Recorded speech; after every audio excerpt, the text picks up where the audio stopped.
Hey everybody, it's Keith Perkins with the L1 Automotive Training Channel, and my Tech Questions at L1 Training email is full of stuff about J2534 devices, because I haven't made a video in a while talking about the devices, what's out there, what they do, and there's a lot of changes. So I'm going to highlight one brand today, we'll stick with it, and then I've got two more coming out soon, so stick around on the channel. We've got a bunch of stuff coming up on new interfaces.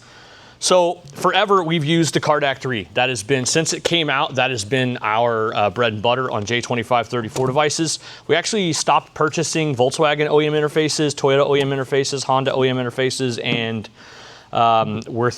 we've contemplated on GM. I think we're going to stick with our MDIs for now, since that seems like going forward that's going to be good. But we have stuck with J2534 for those brands. Really, Volkswagen's been the big thing. It's been hard to get interfaces. So recently with version 23 and newer of Otis, ignition cycles are recognized with Cardac devices, which has been pretty solid.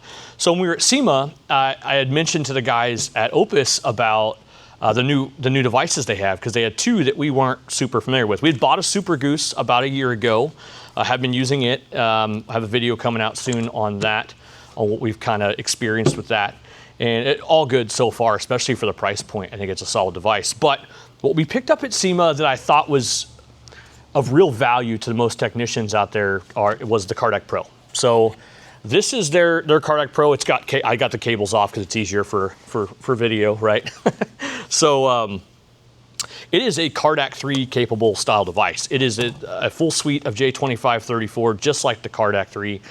They call it the Cardac 4, the Cardac Pro. I'm not sure exactly. They're gonna be like, Keith, you bought this thing, you don't know what it's called. It says Cardac Pro. So what's interesting and neat about this value add for most places is that it's a Cardac device. It has an API 5.0, so it works for Nissan console R2R, which was a big plus. Like I'm not interested in J boxes that aren't at least API 5.0. We're at that point in the industry that's a bare minimum. It's got to work for Nissan console 3 Plus R2R, or like most people, that's what everyone's asking for is Nissan, right? So API 5.0, and then the biggest part is this is also a wrap.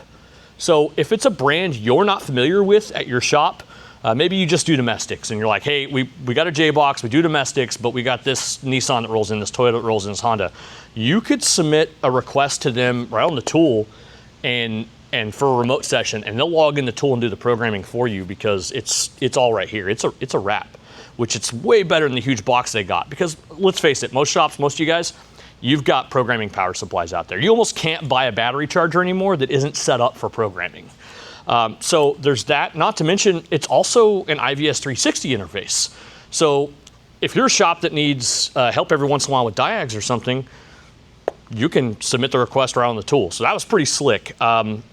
We did one session on it to submit information, and I used it kind of like the phone app, because we use the phone app for IVS 360. Yeah, so we actually have IVS 360, believe it or not. And what I use it for the most is submitting requests for service information for brands I'm not familiar with. Like I use it for like Bentley wiring diagrams, and they're gonna hate me for that, because I know every time I submit it, they're like, oh, and they make it out to be a big deal, and it is. It's a big pain in the butt, and that's why I use it. That's why I pay for IVS 360, because it can be somebody else's pain in the butt. Or like the STD cars. Like I don't do a whole lot of STD cars anymore. It's been a long time since I've had one in here. Matter of fact, you guys probably saw the video. We had an old, is it an F-Pace? No, it wasn't. It was older than that. Anyways, some red Jag in here, and it was STD and frustrating.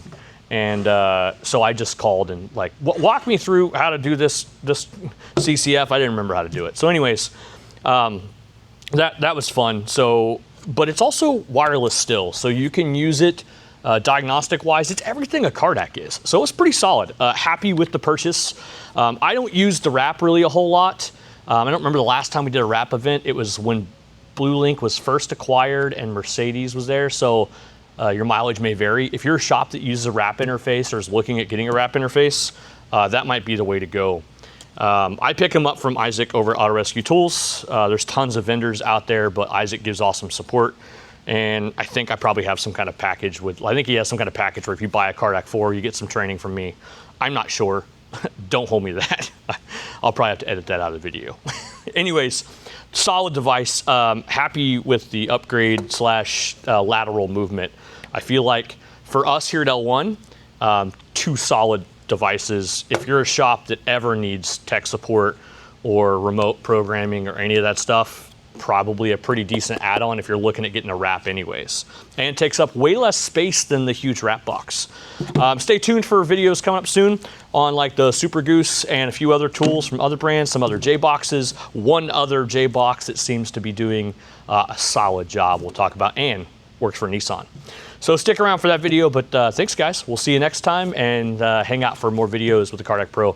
I've been using it a bunch and really like the interface. So thanks, we'll see you next time.